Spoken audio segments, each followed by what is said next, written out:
ठीक है।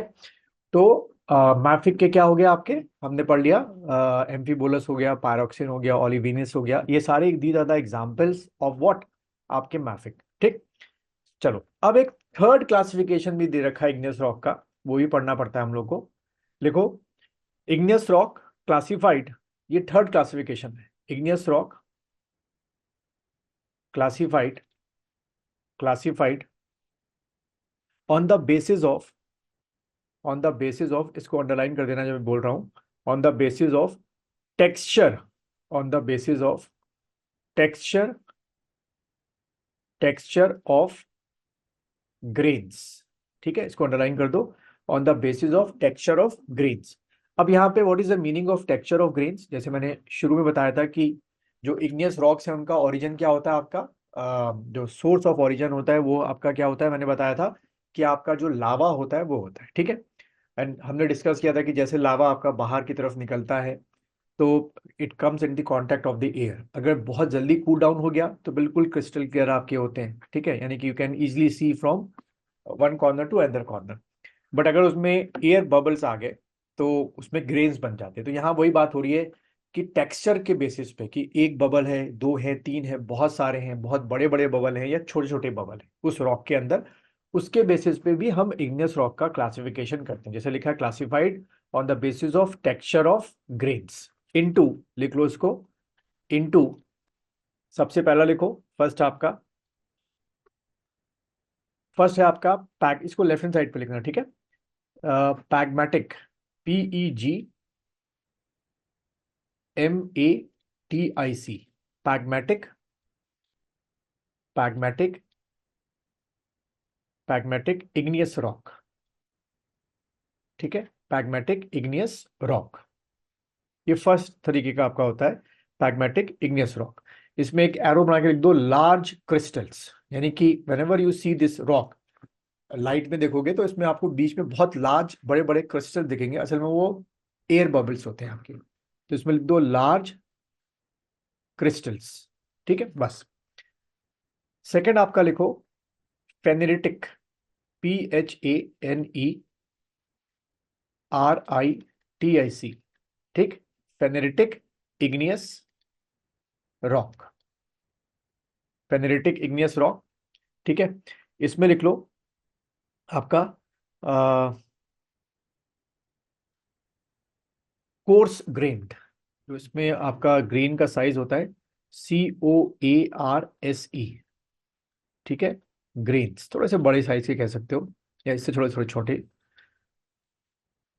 इससे तो छोटे होंगे ऊपर वाले से। फिर लिखो आपका ए फेंटिक इग्नियस रॉक,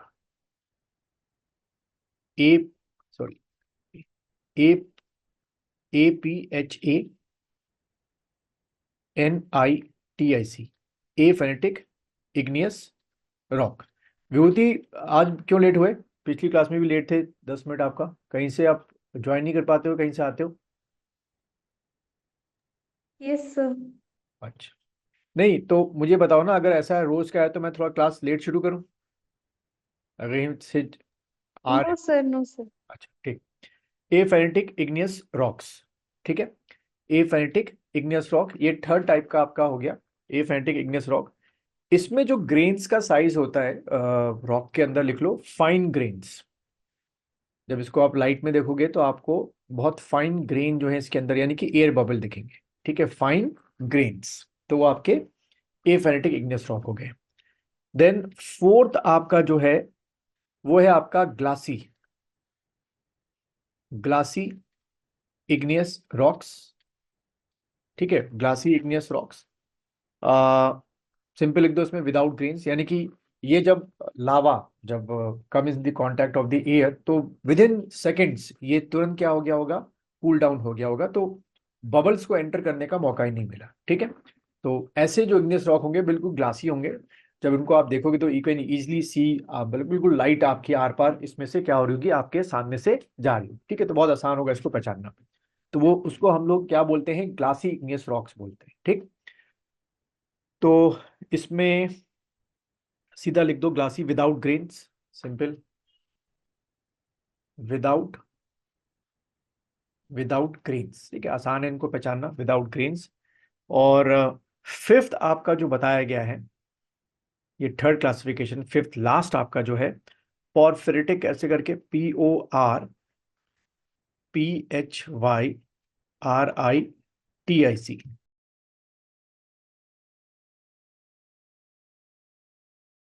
पॉर्फिरिटिक इग्नियस रॉक्स, ठीक है, पॉर्फिरिटिक इग्नियस रॉक।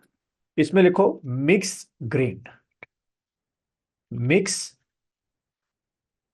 मिक्स्ड ग्रेन, ठीक है, इसमें आपके जो है मिक्स टाइप के आपके ग्रेन्स होते हैं, ठीक है, मतलब बड़े भी होंगे, छोटे भी होंगे, कॉर्स टाइप के होंगे, ठीक है, लार्ज भी होंगे, तो ठीक है, तो ये इसके आपका क्लासिफिकेशन हो गया, ठीक।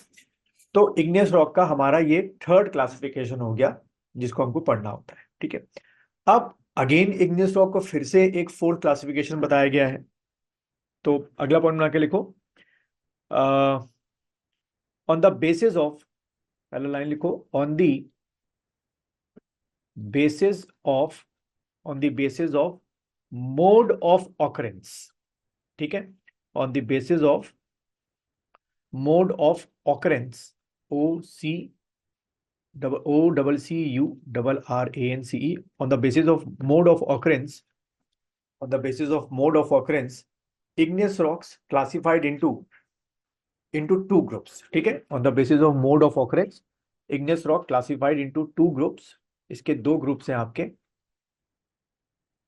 ध्यान रखना, अंडरलाइन कर दो, on the basis of what, mode of occurrence, यानी कि कहां पे एग्जैक्ट आपको वो मिल रहे हैं, ठीक है। तो एक पहला आपका है, जो पहला ग्रुप है, that is intrusive, INTRU, intrusive, ठीक है, intrusive igneous rock, intrusive igneous rock, ये फर्स्ट आपका हो गया, intrusive igneous rock.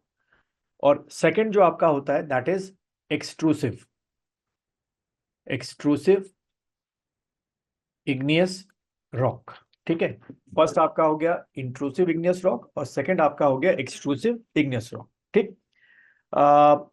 Intrusive igneous rock को अगर मैं दिखाऊं आप लोगों को एक डायग्राम, तो ये दो क्वालिटी, ये हमने दो बांटा, इंट्रूसिव और extrusive.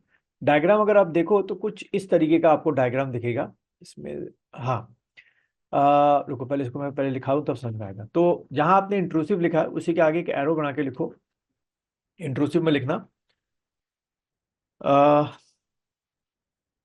This type of rock formation occurs, this type of rock formation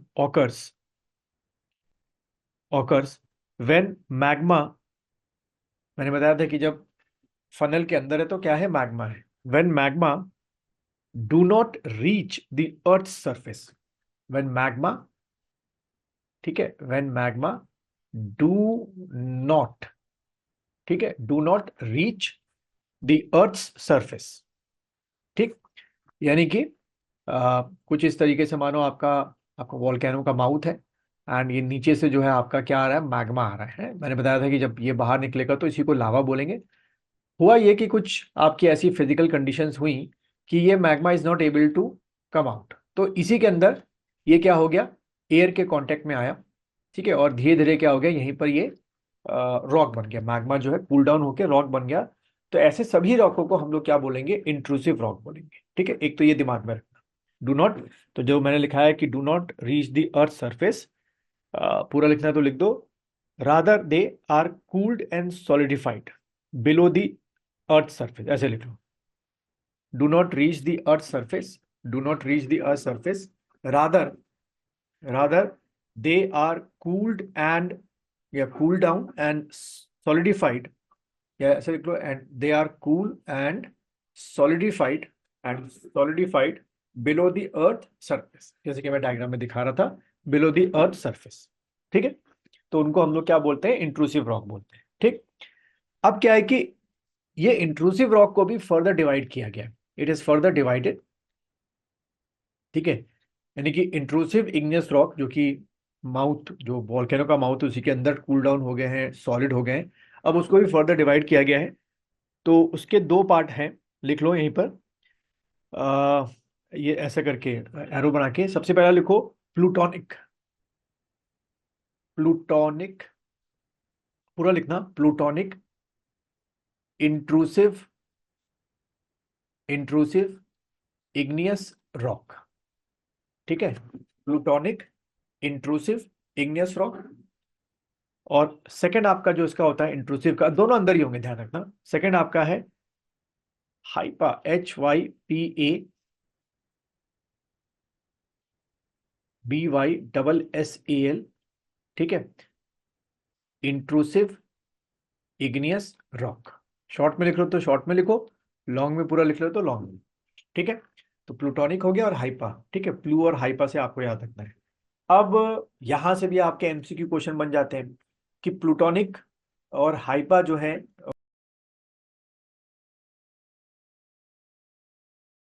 वो किसका पार्ट है, इग्नियस रॉक है, सेडिमेंट्री रॉक है, या मेटामॉर्फिक रॉक है। ठीक है, तो प्लूटोनिक टाइप, हाइपा, दोनों आपके इंट्रूसिव इग्नियस रॉक हो गए। ठीक, अब यहाँ पे जो प्लूटोनिक है और हाइपा है, दोनों में एक चीज पढ़ ली हमने कि प्लूटोनिक और हाइपा जो है दोनों आपके क्या बन रहे हैं, बिलो दी अर्थ सरफेस बन रहे हैं। पर क्या इनमें भी कोई डिफरेंस है? तब डिफरेंस है, तभी तो दोनों को अलग रखा गया है।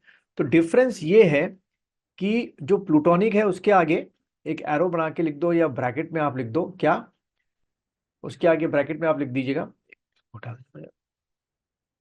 हाँ, उसके आगे ब्रैकेट में आप लिख दो, किसके, प्लूटोनिक के आगे, very deep inside the earth, very deep inside the, inside the अर्थ। ठीक है, बहुत गहरा आपका होता है।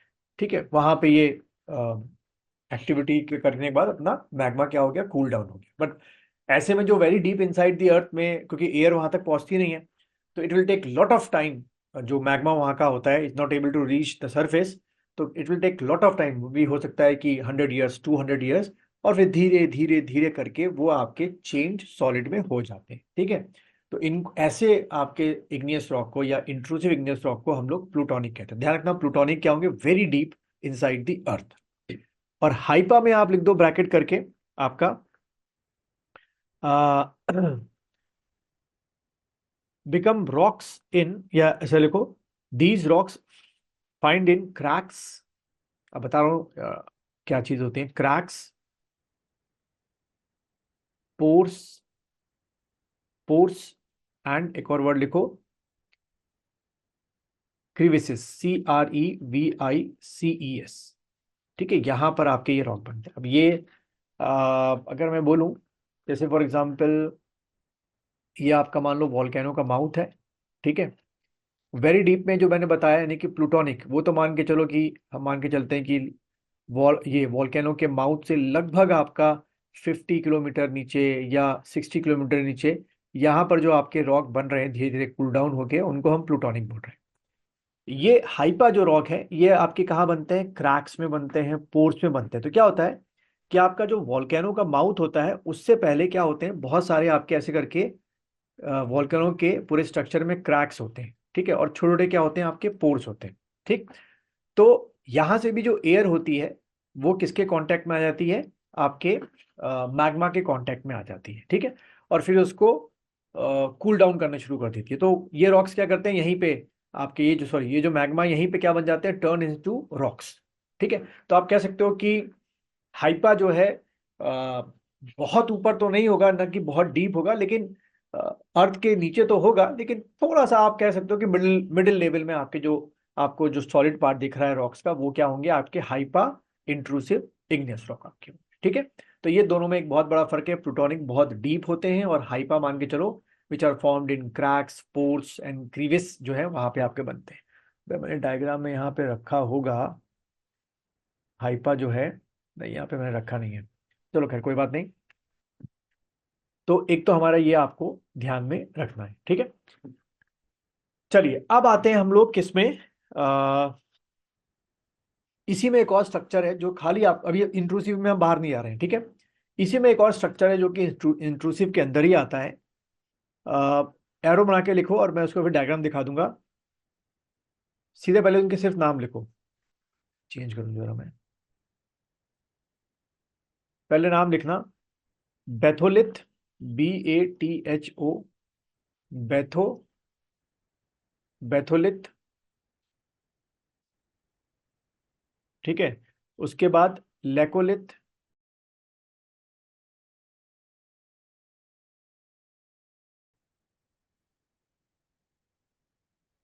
लेकोलिथ। उसके बाद थर्ड आपका लिखो फैको फैकोलिथ, ठीक है, एस लगा देना, सॉरी, फैकोलिथ्स। फिर फोर्थ आपका लिखो लोपो, LOPO, लोपो लिथ्स, लोपोलिथ्स। देन ये सब आपके इंट्रूसिव इग्नियस रॉक है, ठीक है, टाइप अलग, मतलब अलग अलग टाइप के हैं, पर हमको इतना डीप जाना नहीं होता है। लोपोलिथ्स हो गए। फिर उसके बाद सिल्स, लेकिन ये नाम थोड़ा जानने जरूरी है। असल में जो जियोमॉर्फोलॉजी आपका सब्जेक्ट लेते हैं अपने आई, क्योंकि IFS में भी आप ले सकते हैं और अपने ACF में और FRO में भी ले सकते हैं, लेकिन मैं बोलूँगा कि ये जो 4 साल जियोलॉजी पढ़ते हैं, जियोमॉर्फोलॉजी, उनके लिए ज़्यादा सही रहता है। फिर उसके बाद डाइकस, ठीक है। तो ये सारे जो स्ट्रक्चर्स हैं या फॉर्म्स हैं, ये सब क्या सॉलिड स्ट्रक्चर्स होते हैं। ये सब क्या होते हैं आपके एक अरे बाप रे, एक मिनट रुकना। हाँ भाई साहब, अरे मैं ऊपर क्लास ले रहा था, आप वही रख दो टेबल पे, वो खिड़की में रख दो। हाँ हाँ, अरे नहीं आएगी नहीं आएगी, अरे मुझे आपकी आवाज ही नहीं आई, मैं ऊपर क्लास ले रहा था ना मैं।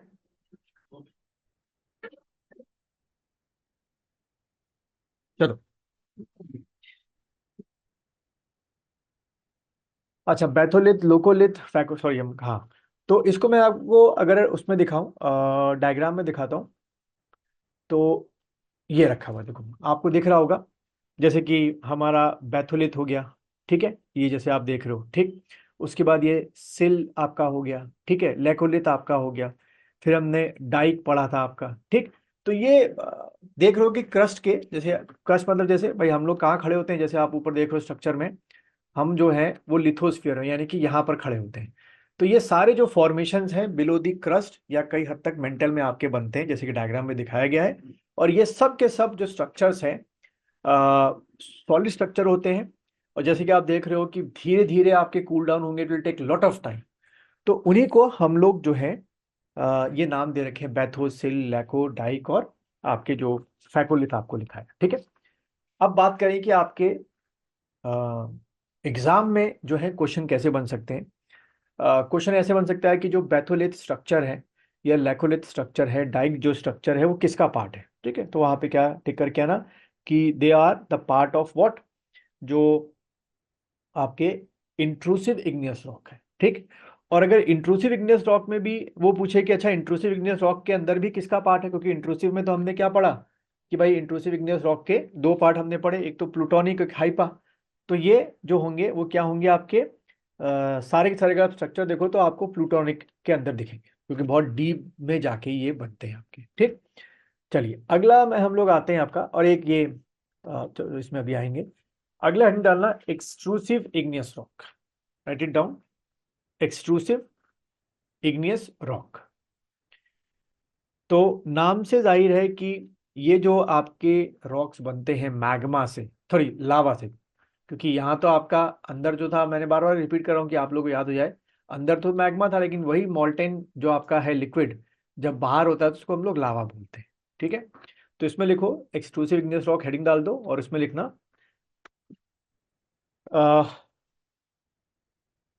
देखिए this type of igneous rock, जो आपके एक्सक्लूसिव इग्नियस रॉक है, this type of igneous rocks, this type of igneous rocks formed due to formed due to due to cooling and solidification. This type of rock formed due to cooling and solidification of lava. अब word देखो, मैं बोल रहा हूं लावा, अभी तक मैं magma बोल रहा था, of lava at the earth's surface, at the earth's surface, ठीक है, at the earth's surface, at the earth's surface, at the earth's surface is called extrusive igneous rock, ठीक है, is called extrusive igneous rocks. ये आपको ध्यान रखना है, it's called extrusive igneous rock.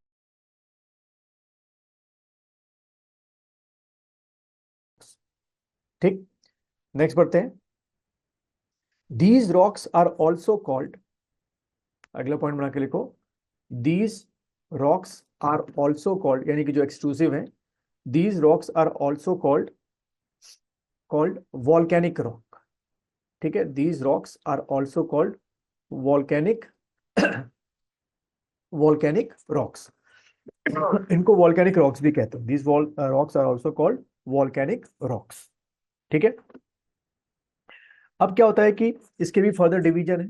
तो लिखो exclusive rock further divided into two parts, या लिख सकते हो टू ग्रुप्स। ठीक है, exclusive rock further divided into two groups.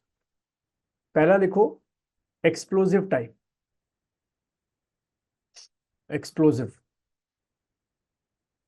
Explosive, explosive type. ठीक है, एंड दूसरा आपका लिखो, फिजर भी कई बुक्स में लिखा है, कई बुक्स में जो ज्यादातर लिखा है क्वाइट टाइप आपका लिखा है। ठीक है, क्वाइट टाइप। अब ये जो एक्सप्लोजिव है और क्वाइट टाइप का है, ये असल में थोड़ा आसान है एक्सप्लोजिव को बचाना। कैसे?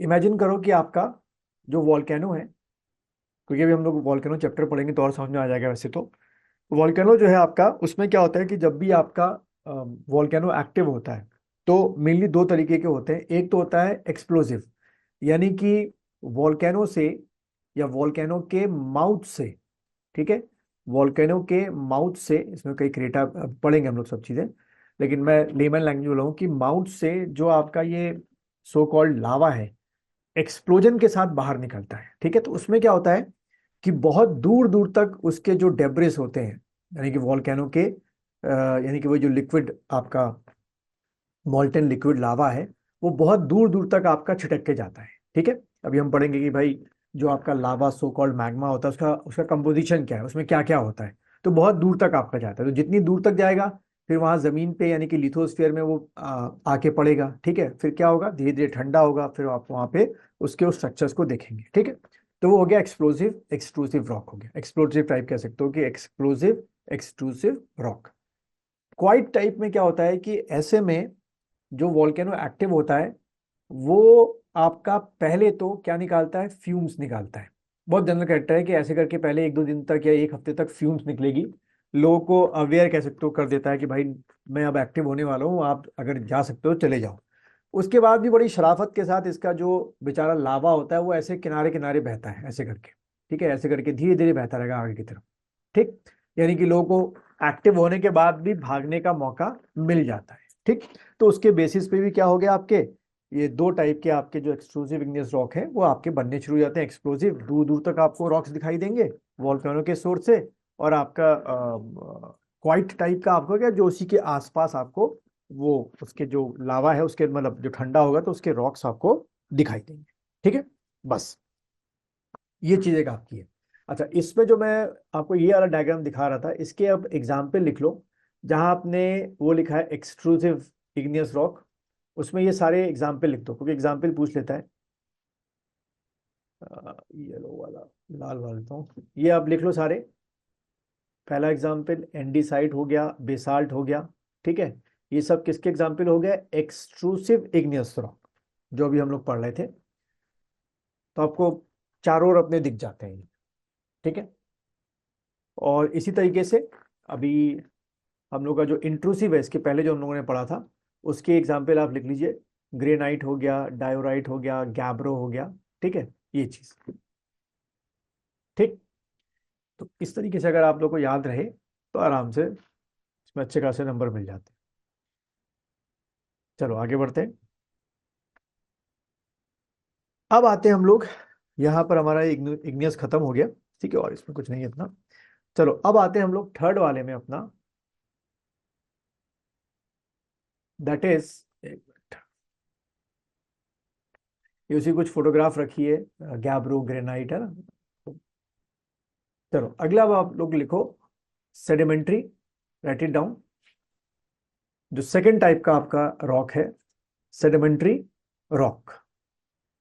ठीक है, थर्ड टाइप का आपका लिखिएगा सेडिमेंट्री रॉक, सेडिमेंट्री रॉक। चलिए इसमें लिखिएगा, पहला पॉइंट बना के लिखिए, sedimentary rocks, sedimentary rocks are also called, sedimentary rocks are also called stratified, ये वर्ड को ध्यान रखना, और also called stratified, STRATIFIED, stratified और लेयर्ड, स्ट्रेटिफाइड और लेयर्ड रॉक्स। ठीक है, स्ट्रेटिफाइड, स्ट्रेटिफाइड कहते हैं, या और लेयर्ड रॉक्स, और layered rocks, because these rocks have different layer, because these rocks have different layer और strata, ठीक है, और strata। अब इसको थोड़ा सा इमेजिनेशन करने के लिए अगर हम इमेज देखें, तो जैसे मैंने उस दिन बताया था कि ये आपकी क्या है, स्ट्रेटास हैं, या अलग अलग लेयर हैं जो कि अलग अलग टाइम पीरियड को बिलोंग करती है। तो सबसे जो एंशियंट टाइम पीरियड की लेयर होगी वो मान लो ये वाली लेयर होगी, उसके बाद फिर आपकी ये लेयर आई होगी, ठीक है, देन उसके बाद फिर आपकी ये सेकंड लेयर आपकी आई होगी, देन उसके बाद आपकी ये लेयर आई होगी, और अभी हम देख रहे हैं कि आज मान लो ये आपकी लेयर जा रही है। ठीक है, तो ये इसलिए इसको जो नाम दे रखा है वो स्ट्रैटिफाइड या लेयर्ड रॉक आपका दे रखा है। ठीक है, तो ये लगातार आपकी बनती जाती है, पहली चीज। अगला पॉइंट बना के लिखना इसी में ही, सेकेंड पॉइंट करके लिखो, ठीक है, यहाँ पे लिख लो, सेकेंड पॉइंट करके लिखना। SR, मैं थोड़ा शॉर्ट में बोल रहा हूँ, sedimentary rocks are formed of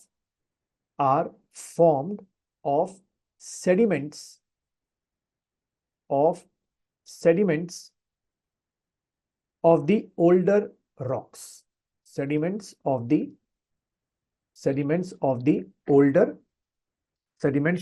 older rocks, ठीक है, sediments of the older rocks, comma, और किसका बना होता है, प्लांट। सर रिपीट कीजिए। सेडिमेंट रॉक्स आर फॉर्म्ड, या शॉर्ट में लिखो SR, sedimentary rocks are formed of sediments of older rocks, comma, plants and animal remains, यानी कि उनकी डेड बॉडी हो गई, एनिमल रिमेन्स। ठीक है, एनिमल रिमेन्स। तो सेडिमेंट एक तो लेयर्ड रॉक हो गई, पहला कैरेक्टर। दूसरा, इन लेयर्स के बीच में आपको क्या मिलेंगे, ओल्डर रॉक्स के एविडेंस मिलेंगे, प्लांट्स मिलेंगे, और क्या मिलेंगे, एनिमल रिमेन्स जो होते हैं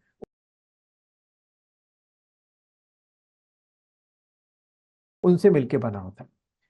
तो अब यहां से सीधा एक चीज समझ में आ गई कि अगर ये इनके बने होते हैं, यानी कि प्लांट्स और एनिमल की डेड बॉडी के या रिमेन्स के होते हैं, तो एज यूजुअल है कि इनमें क्या मिलेगा आपको, एक तो फॉसिल्स मिलेंगे, बहुत एंशियंट टाइप के फॉसिल्स इसके अंदर मिल जाएंगे आपको। एंड सेकेंड थिंग आपको मिलेगा आज के 21st सेंचुरी की सबसे बड़ी need, that is what, that is energy, यानी कि you find a huge amount of reserve of crude oil and natural gas in the sedimentary rock system. ठीक है, तो एक क्वेश्चन यहां से बन जाता है कि भाई जो आपके फॉसिल्स और क्रूड ऑयल होते हैं वो मैक्सिमम किस रॉक में आपके मिलते हैं, other they are find in igneous और सेडिमेंट्री और मेटामॉर्फिक। तो मेजॉरिटी ऑफ जो आपको मिलेगा क्रूड ऑयल और ये आपका गैस जो है नेचुरल गैस, वो आपको सेडिमेंट्री रॉक्स में मिलेगा। ठीक है, तो ये आपको थोड़ा सा ध्यान में रखना। नेक्स्ट लिखो, बड़ा इंटरेस्टिंग फैक्ट है, अगला पॉइंट करके लिखना, 75, इसको हटा देता हूं पहले, हाँ अब लिखो, 75% of the surface area, 75% of the surface area। अब ये क्या हुआ, 75% ऑफ द सरफेस एरिया, जैसे कि हमने पढ़ा कि ये हमारा क्या है, लिथोस्फीयर है, और उस पर आप खड़े हुए हैं, ठीक है, लिथोस्फीयर पे, तो ये पूरा आपका सरफेस एरिया है। ठीक है, तो इस पूरे सरफेस एरिया का, जिसमें आपके माउंटेन्स हैं, रिवर्स हैं, जो आप सामने अपनी आंखों से देख सकते हैं, उसका 75%, पूरा ग्लोब की बात हो रही है, जितने आपके 7 कॉन्टिनेंट्स हैं, तो एक बना 75% of the surface area of the globe is covered by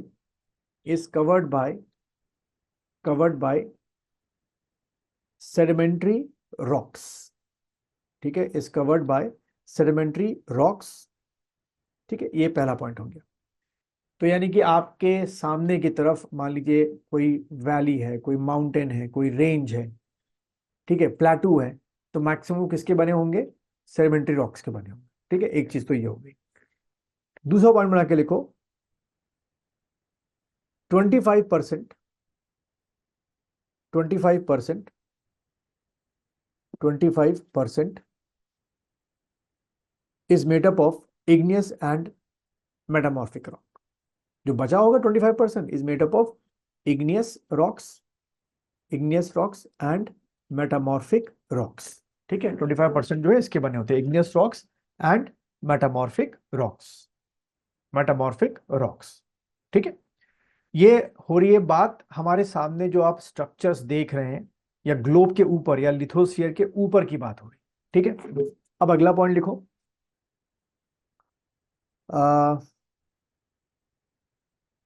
हाँ, इसमें लिखो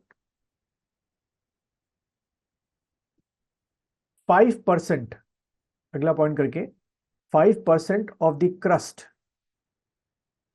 क्रस्ट जिसमें हम लोग खड़े हुए हैं यानी कि lithosphere, 5% of the crust is composed of sedimentary rocks. is composed of sedimentary rocks. ठीक है, 5% of crust is composed of 5% of crust is composed of sedimentary rocks. ठीक है, यानी कि जो हमारे पैरों के नीचे जो आपको यहाँ पे रॉक्स मिल रहे हैं, सिस्टम मिल रहा है, उसका सिर्फ 5% किसका बना हुआ है? सेडिमेंट्री रॉक्स का बना हुआ है. और बाकी 95% किसके बने होंगे? या तो इग्नियस रॉक के बने होंगे या तो मेटामॉर्फिक रॉक्स के बने होंगे. अब देखो, यही वो क्वेश्चन है जो कभी कोई आपसे पूछ ले कि ऐसा क्यों है कि जो क्रूड ऑयल है वो स्पेसिफिक कॉन्टिनेंट में या स्पेसिफिक किस में मिलता है? आपकी स्पेसिफिक कंट्री में ही मिलता है. ऐसा क्यों होता है? जैसे कि सऊदी अरेबिया में हो गया, वेनेजुला हो गया, है ना. ओपेक आपकी है, एपेक सॉरी, कंट्रीज जो है organisation of petroleum exporting countries, वो लगभग 13 कंट्रीज हैं. और कहते हैं कि इन 13 कंट्रीज में पूरी दुनिया का, पूरे वर्ल्ड का, पूरे ग्लोब का 70 to 80% क्या है? क्रूड ऑयल रिजर्व है. ठीक है, तो उसकी वजह क्या समझ में आती है कि सिर्फ जो 5% आपका सेडिमेंट्री रॉक्स है इन द क्रस्ट, वो इन कंट्री में ही उनके नीचे होगा. और फिर उन्हीं के नीचे आपके क्या होंगे? प्लांट्स और फॉसिल्स मरे होंगे. फिर लगातार हाई प्रेशर और हाई टेम्परेचर के कारण दे चेंज इनटू क्रूड ऑयल. वरना अगर ठीक इसका उल्टा होता, सोचो कि ये जो नीचे का आपका 5% है वो आपका, एक मिनट, चलो हम 2 मिनट का ब्रेक, मतलब 5 मिनट्स का ब्रेक लेंगे, फिर इसको आगे शुरू करेंगे. ठीक है.